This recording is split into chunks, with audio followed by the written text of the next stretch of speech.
요즘 무슨 생각을 하고 사시나요? 라는 말씀 제목으로 함께 말씀을 나누겠습니다. 사랑하는 여러분, 요즘에 무슨 생각을 하고 사시나요? 만약 여러분의 요즘에 생각하고 있는 생각들이 또는 여러분의 머릿속을 가장 많이 채우는 것들이 내 머리 위에 동동 키워드로 떠다니고 있다면 어떠실 것 같나요? 그 키워드를 머리에 띄우고 만약에 교회 가서 성도님들을 만나고 직장에 가서 직장 동료를 만나며 가정에서 남편과 아내, 자녀들을 만난다면 여러분은 어떤 마음이실 것 같나요? 우리는 생각을 많이 하고 지내지만 그 생각이 얼마나 중요한지 또한 그 생각을 어떻게 해야 되는지는 하지 못하고 살아가게 됩니다. 우리는 몸을 건강하게 하고 얼굴은 아름답게 하고 좋은 습관을 만들기 위해서 행동을 통제하지만 생각을 건강하게 하고 또한 생각을 아름답게 하기 위한 노력 또한 좋은 생각을 위해서 내 생각을 통제하는 노력은 부족한 것 같습니다. 특별히 우리는 그리스도인으로서 우리가 품고 있는 생각이 어떠한지 계속해서 점검해야 합니다. 동시에 우리는 그리스도인다운 생각을 하며 살아가야 됩니다. 다시 말해서 우리가 요즘에 생각하고 있는 것들을 키워드로 정리한다면 그것이 물질이든 건강이든 사람이든 상관없이 그 생각은 그리스도 중심적으로 생각되어져야만 하며 그리스도와 관련 있는 생각을 해야 한다는 것입니다. 저는 교회만을 생각하고 예배만을 생각하라는 것이 아니라 물질이든 건강이든 또한 사람을 생각하든 우리는 그리스도인이라며 그리스도와 함께 그리스도의 중심적인 생각을 해야 됩니다. 그러나 오늘날 많은 사람들이 외모와 행동을 가꾸는 것만큼 생각을 아름답게 건강하게 가꾸지 않는 것처럼 그리스도인들도 그리스도인다운 행동은 집중하지만 어떻게 하면 그리스도인다운 건강한 생각을 할까? 또한 우리가 어떻게 하면 그 건강한 생각을 통해서 영향을 미칠까라는 고민은 부족한 것 같습니다. 다시 말해서 종교적이고 습관적인 행동에 집중한 나머지 내 머릿속에 어떤 것들로 채우고 있는지 점검하지 않으며 그 생각이 나의 삶에 어떠한 영향을 미치고 있는지 돌아보지 못하고 있는 것 같습니다. 비록 생각은 눈에 보이지 않습니다. 제가 지금 무슨 생각하고 있는지 혹시 눈에 보이시나요? 네, 보이지 않습니다. 그러나 생각은 엄청난 영향력이 있습니다. 그렇게 오늘 예배 가운데 말씀을 통해서 하나님께서 우리의 마음과 생각을 다스리는 시간이 되길 소망합니다. 저는 이 시간 여러분의 마음과 생각을 보지 못하지만 키워드가 보이지 않지만 하나님께서 여러분의 마음과 생각을 다스리셔서 그리스도 중심적인 생각할 수 있는 귀한 시간이 되길 소망합니다. 또 혹 이 자리에 오기 전까지 자녀와 건강과 또한 미래에 대한 걱정에 마음이 쓰였다면 또한 누군가와 비교하고 누군가를 미워하는 소용돌이에 빠져 있었다면 하나님의 말씀이 여러분의 마음을 생각을 잠잠케 하고 평안케 하는 은혜가 있기를 기도합니다. 그리고 더 나아가 그리스도인다운 건강하고 아름다운 생각을 가꾸는 저와 여러분이 되길 소망합니다. 오늘 말씀은 로마서 말씀입니다. 로마서는 복음의 꽃이라고 불리는 성경입니다. 잘 알고 계시죠? 그래서 로마서 1장에서 11장까지는 모든 사람이 죄 아래 있으므로 죽을 수밖에 없었고 그러나 그리스도 예수 안에서 의롭다 칭함을 받음을 통해서 성령의 능력으로 새 삶을 살게 된다는 것을 이야기해 줍니다. 그리고 이 구원의 은혜는 전적인 하나님의 은혜일 뿐만 아니라 이스라엘 백성만이 아니라 온 열방까지 끼치는 은혜임을 이야기합니다. 1장에서 11장까지 그렇게 이야기한 다음에 12장에서부터는 죄로 죽을 수밖에 없던 우리가 은혜 받은 자로서 구원받은 자로서 어떻게 마땅히 살아가야 되는지를 우리에게 이야기해 줍니다. 12장 1절은 그래서 그러므로라고 시작하고 있습니다. 우리 한번 같이 읽어보도록 하겠습니다. 함께 읽겠습니다. 시작. 형제들아 내가 하나님의 모든 자비하심으로 너희를 권하노니 너희 몸을 하나님이 기뻐하시는 거룩한 산 제물로 드리라. 이는 너희가 드릴 영적 예배니라. 아멘.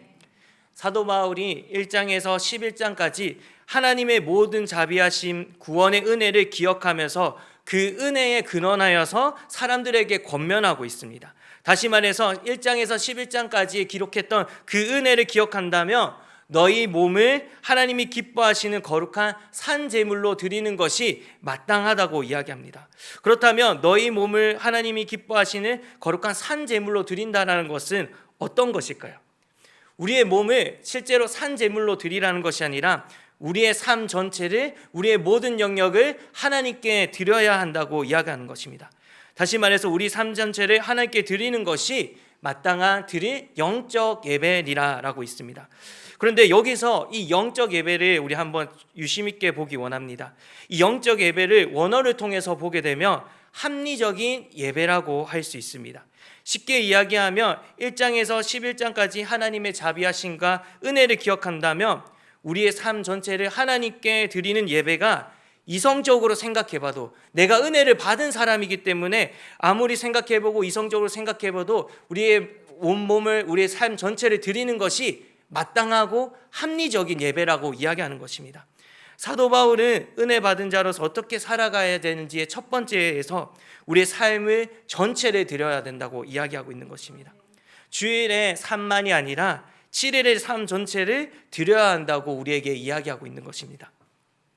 그러면 우리는 생각할 수 있습니다. 하나님, 주일에 한 번 예배 드리는 것도 어려운데 어떻게 월요일부터 7일 동안 전부, 아니 나의 삶 전체를 하나님께 드리는 것, 그 너무 어려운 거 아니고 너무 무리한 요구가 아닌지 우리는 질문이 생길 수 있습니다. 그런데 사도 바울은 이 질문 가운데 단호하게 이야기합니다.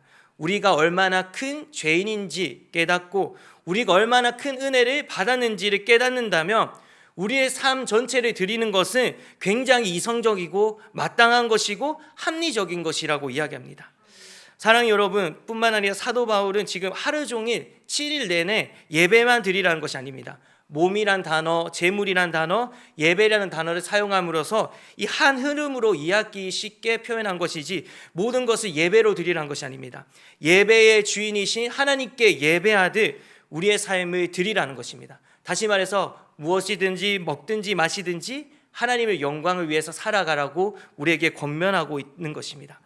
그렇게 저와 여러분이 하나님을 위해서 삶을 드린다고 할 때 억울함이나 마지못해서 내 삶을 아깝게 여기면서 우리의 삶을 하나님께 드리지 않기를 소망합니다. 사도 바울은 우리 삶을 드려도 되고 안 드려도 되는 것이 아니라 목회자만 삶 전체를 하나님께 드리는 것이나 선교사만 삶 전체를 하나님께 드리는 것이 아니라 은혜 받은 자라면, 1장에서 11장까지 기록했던 그 은혜를 기억하는 사람이라면 남녀노소 막론하고 직장인이든 주부이든 학생이든 하나님께 삶 전체를 드리는 것이 합당한 것, 그리고 합리적인 것이라고 이야기합니다. 그렇기에 그 삶을 하나님께 드리는 것이 당연하다고 우리에게 이야기해 주고 있습니다. 사랑하는 여러분, 저와 여러분은 죽을 수밖에 없었던 죄인이고 또 하나님의 은혜로 예수님의 피 흘리심으로 구원받은 성도가 맞나요?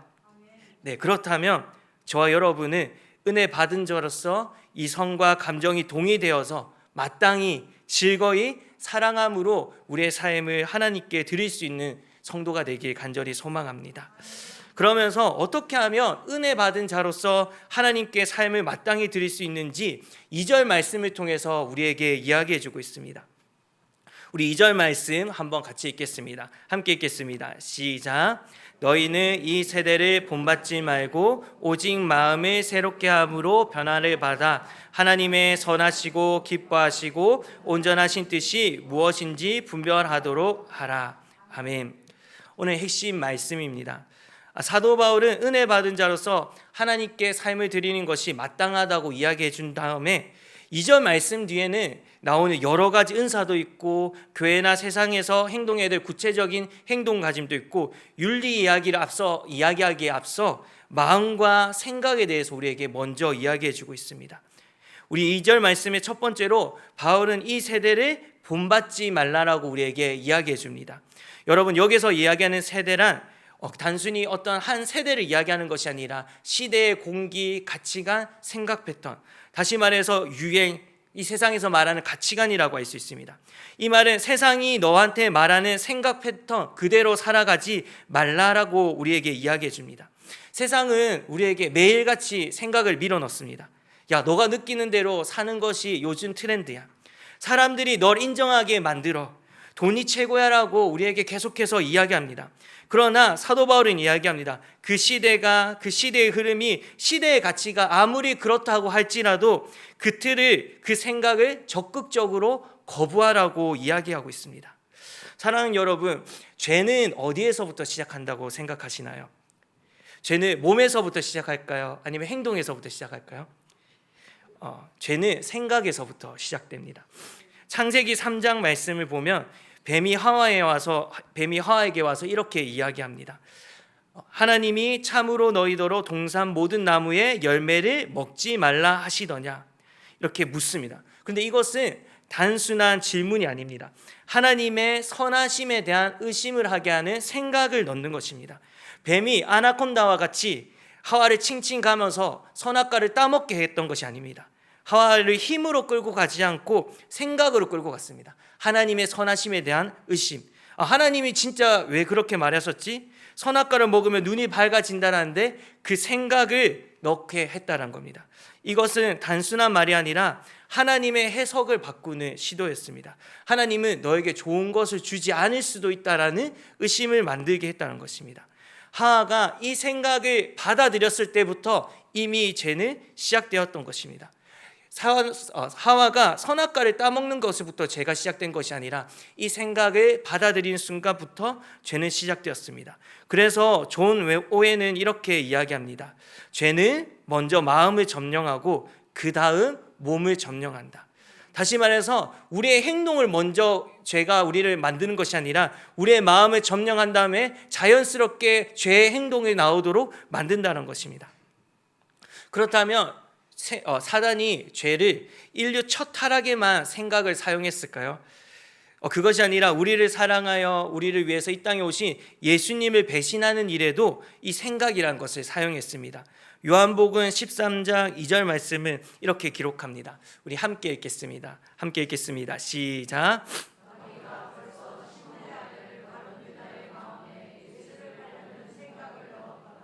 아멘. 보시면 마귀가 먼저 생각을 넣었다고 이야기합니다. 그리고 행동은 그 뒤에 이어지게 됩니다. 우리의 보기에는 유다가 배신하는 거, 팔아버리는 것에 집중하지만 성경은 먼저 팔 생각을 받아들였다는 것을 우리에게 문제 제기합니다. 그래서 어거스틴도 이렇게 얘기합니다. 행동으로 드러나는 죄는 이미 오래전에 마음에서 잉태한 죄다. 단순히 말해서 갑자기 행동으로 나오는 것이 아니라 우리 생각 가운데 끊임없이 죄라는 것을 먹여주고 죄를 선택했던 그 생각을 통해서 우리의 행동을 나온다는 겁니다. 그렇게 우리는 문득문득 떠오르는 생각을 가볍게 보지 않기 원합니다. 왜냐하면 사탄은 그 생각을 비집고 우리를 공격하기 시작하기 때문에 그렇습니다. 야, 너 못하잖아. 야, 너 약하잖아. 너 죄인이잖아. 요즘에 그냥 즐기는 것이 유행이야. 아무도 너가 즐기는 거 몰라. 이렇게 안 살면 너 퇴보되는 거야 라고 우리에게 생각을 넣을 것입니다. 그런데 이 생각을 그냥 두는 것은 영적 방치라고 할 수 있습니다. 그래서 카일 아드먼 목사님은 이렇게 이야기합니다. 생각을 방치하면 사탄에게 마음을 임대해 주는 것이다 라고 이야기합니다. 그래서 잠언 저자도 우리에게 이렇게 얘기합니다. 물을 지킬 만한 것보다 뭘 지키라고 얘기하냐면 내 마음을 지키라고 이야기합니다. 여기서 마음을 랩으로서 생각, 감정, 의지를 포함한 것입니다. 다시 말해서 우리가 지켜야 될 것은 외부로부터 오는 것이 아니라 내 내면에 있는 생각과 감정과 의지를 지켜야 한다고 이야기합니다. 그래서 이런 말이 있습니다. 생각하지 않으면 행동하는 대로 생각하게 된다는 말이 있습니다. 즉 내가 생각하지 않고 행동하는 것이 행동하는 것 때문에 내가 그렇게 생각하게 된다는 것입니다. 제가 대학교 시절에 옷이랑 패션에 관심이 많았었습니다. 그래서 교양 수업도 패션의 이해라는 수업을 듣고 또 알바를 열심히 해서 그 모은 돈으로 옷과 신발을 사곤 했습니다. 그렇게 제 생각에는 제 머릿속에는 패션이라는 것과 옷과 신발들로 가득 차 있습니다. 그렇게 패션에 관심을 가지다 보니까 버스나 지하철을 타면 문제가 생겼습니다. 버스에 타고 있는 사람들, 지하철에 타고 있는 사람들의 옷을 보고 신발을 보면서 브랜드가 얼마인지 이 사람의 가치가 얼마 있는지 사람들의 옷을 보고 판단하기 시작했습니다. 저 사람은 저 브랜드를 입었고 저 옷을 입었고, 그렇게 제 생각을 잡지 못하니까 사람을 볼 때 나는 옷으로 신발로 사람을 판단하는 사람이 되었다는 것입니다. 다시 말해서 우리는 생각을 다스려야 되는 필요성이 있다는 겁니다. 그렇지 않으면 내가 생각하는 대로 행동하게 되고 그 행동이 내 생각을 만들어낸다는 것입니다. 그래서 카일 아드모 목사님이 또 이렇게도 이야기합니다. 당신이 당신의 생각을 사로잡지 않으면 당신의 생각이 당신을 사로잡을 것이다 라고 이야기합니다. 그렇게 우리는 바르지 못한 이 시대 정신 가운데 우리는 분별해야 되고 바르게 생각하기 위해서 적극적으로 이 시대 정신을 거부할 필요가 있습니다. 좋은 것을 거부하라는 것이 아닙니다. 하나님의 뜻과 반대되는 시대 정신이 있다면 우리는 그 시대 정신을 그냥 아무렇지 않게 받아들이는 것이 아니라 적극적으로 거부해야 된다는 것입니다. 그리고 2절 말씀 가운데 이어서 이렇게 이야기합니다. 오직 마음을 새롭게 함으로 라고 기록합니다.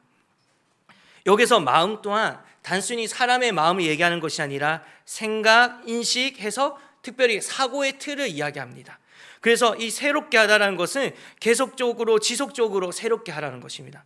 사도 바울이 이 말씀을 통해서 이야기하고 싶은 것은 뭐냐면 한 번 은혜 받은 것으로 끝내지 말고 계속해서 우리의 생각을, 나의 생각을 말씀 앞에서 재설정하라고 이야기하는 것입니다. 한 번의 은혜로 끝나는 것이 아니라 매일매일 우리의 생각을 점검하고 새롭게 하는 것이 필요하다고 우리에게 도전하고 있습니다. 그래서 또 카일 아드모 목사님인데 한번 같이 읽어보겠습니다. 한번 읽어보도록 하겠습니다. 시작.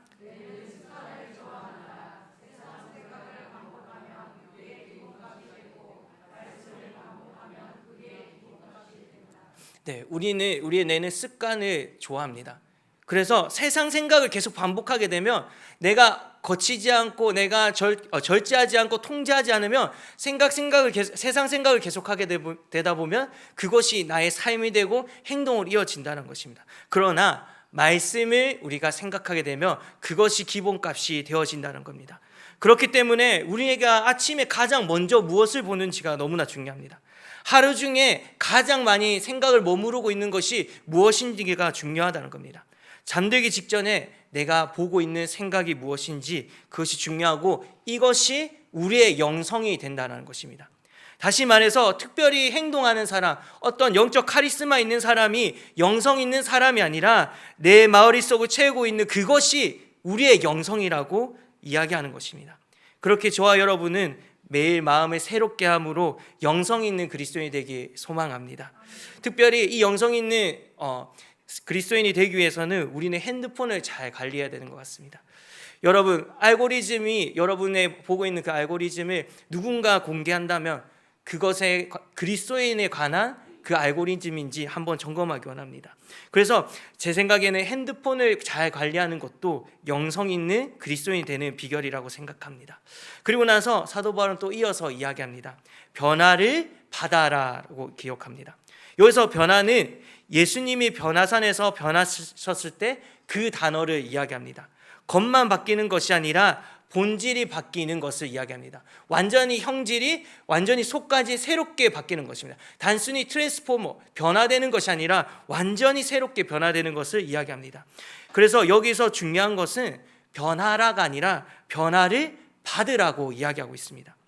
여기서 변화를 받으라는 것은 우리가 스스로 변하려고 노력하는 것이 아니라 우리가 생각을 새롭게 하고 마음을 받으면 우리 하나님께서, 성령님께서 우리를 변화시켜 주신다는 것입니다. 다시 말해서 생각은 우리가 여는 것이고 변화는 하나님께서 해주시는 것이라고 이야기하는 것입니다. 마지막으로 이렇게 기록합니다. 하나님의 선하시고 기뻐하시고 온전하신 뜻을 분별하라. 사랑하는 여러분, 하나님의 선하시고 기뻐하시고 온전하신 뜻이 무엇인지 혹시 궁금하시나요? 네, 우리는 그리스도인이라면 이것을 궁금해야만 합니다. 그리고 그 뜻대로 살기를 원해야만 합니다. 그런데 우리는 하나님의 선하시고 기뻐하시고 온전한 뜻이 무엇인지 잘 분별하지 못합니다. 왜 그럴까요? 왜 그러냐면 앞에 이야기했던 사도 바울의 행동들을 잘 못하기 때문에 그렇습니다. 쉽게 이야기하면 내 생각이 너무 많기 때문에 하나님의 뜻을 분별하지 못한다는 것입니다. 내 안에 불안이 너무 가득하기 때문에, 내 안에 누군가와 비교하는 의식이 너무 가득하기 때문에, 내가 누군가를 정죄하고 내 스스로 정죄하는 마음이 크기 때문에, 또한 쉽게 쾌락을 쫓아가기 때문에, 또한 내가 절망적이라고 생각하기 때문에 그 생각이 가득 차서 하나님의 뜻이 어떤 뜻인지 분별하지 못한다고 이야기하는 것입니다. 그래서 이 세대를 본받지 말라고 사도 바울은 이야기한 뒤에 마음을 새롭게 받아, 그리고 하나님의 선하시고 기뻐하시고 온전한 뜻이 무엇인지를 분별하라고 이야기합니다. 사랑하는 여러분, 그렇게 저와 여러분은 내 안에 있는 생각을 아무데나 방치하지 않길 원합니다. 그리고 생각을 새롭게 하여 마음의 변화를 받는 저와 여러분이 되길 소망합니다. 그때 내가 원래부터 영적인 사람이어서 하나님의 뜻을 구별했던 것이 아니라 우리의 마음이 새롭게 되고 변화될 때 자연스럽게 하나님의 선하시고 기뻐하시고 온전한 뜻이 무엇인지 분별할 수 있게 될 것입니다. 여러분의 삶에 혹시 변화가 필요하십니까? 네, 저의 삶에도 변화가 필요합니다. 그러면 우리는 이 변화가 필요할 때 어떤 행동을 해야 될지, 어떤 습관을 가져야 될지 계속해서 고민합니다. 그런데 우리가 변화가 필요할 때는 어떠한 행동이 필요한 것이 아니라 이전에 우리의 생각을 새롭게 하는 것이 필요합니다.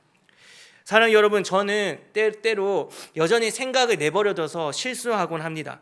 그러나 제 생각이 바뀌고 은혜를 경험하고 나서 하나님의 선하시고 기뻐하시고 온전하신 뜻이 무엇인지 분별하는 것을 경험한 적이 있습니다. 과거에 저는 지금과 다르게 엄청난 개구장이었습니다. 그래서 사람들을 놀리는 것을 엄청 좋아했습니다. 같이 대학교 나온 권영선 목사님을 아실 텐데 제가 많이 놀려서 많은 친구들을 울렸습니다. 왜 놀리는 것을 좋아했었냐면 제가 놀리면 사람들이 막 웃어주는 겁니다.